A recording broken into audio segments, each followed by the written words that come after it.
Hi there, Morgan here from Crafting a Lovely Life, and today I'm going to show you how to make a t-shirt using your Cricut and heat transfer vinyl, also known as iron-on vinyl. This is such a fun and easy project, and if you're new to Cricut, then this is the perfect beginner project for you. All right, let's get started. The first thing you need to do before you make your shirt is to pre-wash it. Shirts can shrink in the wash, and you want to make sure that the process happens before you apply iron-on vinyl. If you choose not to pre-wash your shirt, it could cause the iron-on vinyl to peel off or leave cracks in the design as the shirt shrinks in the wash. So always be sure to pre-wash your shirt. I also recommend using shirts that are 100% cotton, 100% polyester, or a blend of the two. Now we can measure our shirt to see how wide we want our design to be on the shirt. I have a handy cheat sheet that I will link below that will tell you what the standard design size is depending on what size shirt you are using. This is a great place to start, and then you can adjust the design size to meet your preferences. For the shirt size I'm using today, 10.5 inches is about perfect, so we'll stick with that size for our design.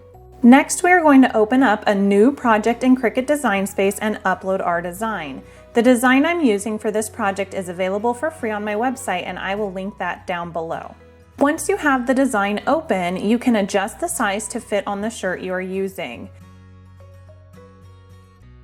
If I click Make It before attaching everything together, you can see that the design is all over the place. That is not what we want, so we will go back and attach the design. Since we are using just one color for this design, we can go ahead and select the entire design and click Attach. This will keep the design together while we cut. Now our design looks just how we want it. Since we are using heat transfer vinyl, we need to make sure to also mirror our design. So we will go ahead and click the mirror option. Next, I'm going to place the heat transfer vinyl on my standard grip mat.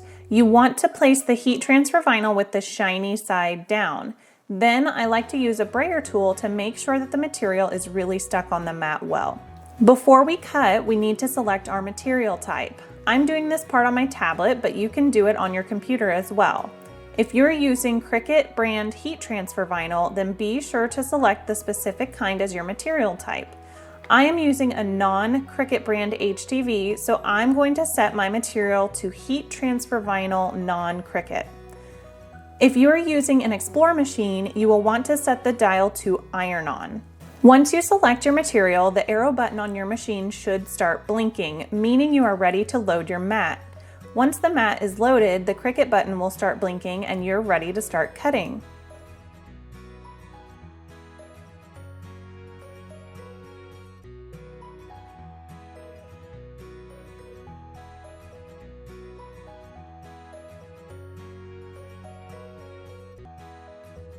When the machine is done cutting, the arrow button will start blinking again and you can unload the mat.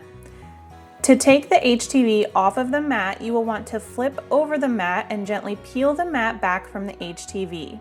Before I start weeding a design, I check to see if there are any large parts of vinyl that don't have cuts that can be trimmed off and used for smaller projects in the future. I really dislike wasting vinyl, so I try to do that anytime I cut a design.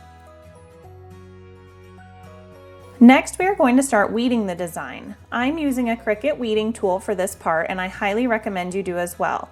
I've linked all of the materials I recommend for this project below. When I'm weeding, the first thing I do is get the bulk of the excess vinyl peeled off. This part is sped up quite a bit, but make sure that you take your time so that you don't accidentally tear or weed the wrong parts of the design.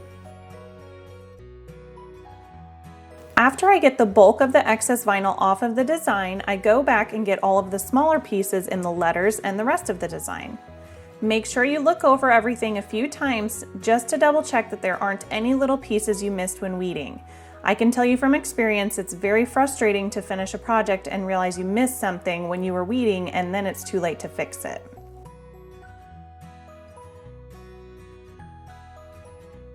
Now I'm going to pull up Cricut's heat guide so I can figure out what temperature I need to set my Cricut Easy Press to. I will put that link down below as well. For this project, I am selecting the Easy Press, then selecting Cricut Everyday Iron-On for the material because that is close enough to the type of HTV I'm using. Then I will select what type of material I'm applying the HTV to, which in this case is cotton.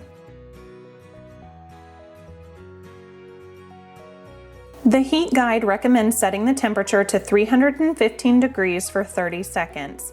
Then after we heat the front of the design, we will also press the back of the shirt for 15 seconds.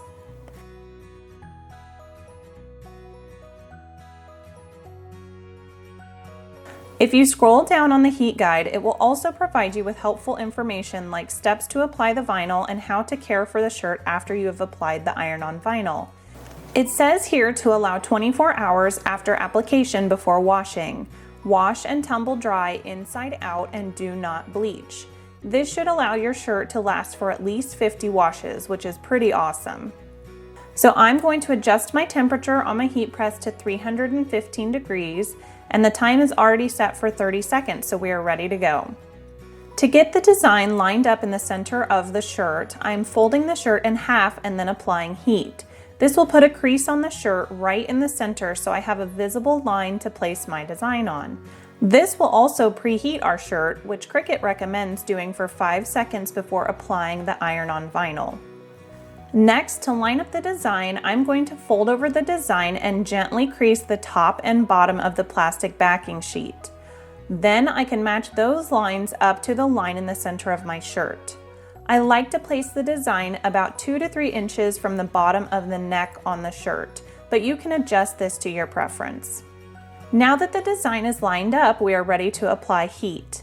I almost always use a protective sheet over my designs anytime I'm using heat now to avoid any burn spots or discoloration in the shirt. I will link these sheets that I use down below. Once we place the protective sheet down, we are ready to use our heat press.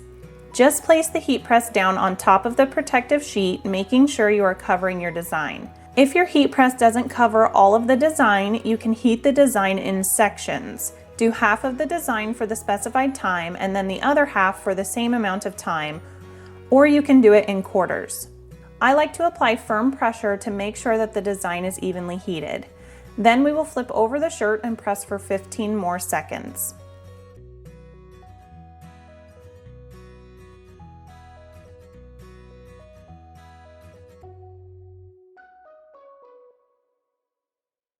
The type of HTV I am using is a warm peel, meaning you have to peel the plastic sheet away from the design while it is warm. The type of vinyl you purchase will specify if it is warm peel or cool peel heat transfer vinyl. Once you start to peel the plastic sheet away, if you notice any parts of the design not adhering to the shirt, just place the plastic sheet back down and go over that spot with the heat press again until it sticks. If you have a heat press mini, that works really well for small areas that aren't sticking as well. I love how this Let's Get Crafty shirt turned out, and I can't wait to wear it when I'm crafting. I hope you get a chance to make one too. Don't forget to grab this free design and the written tutorial for this shirt on my website listed below. Thanks so much for watching. Bye!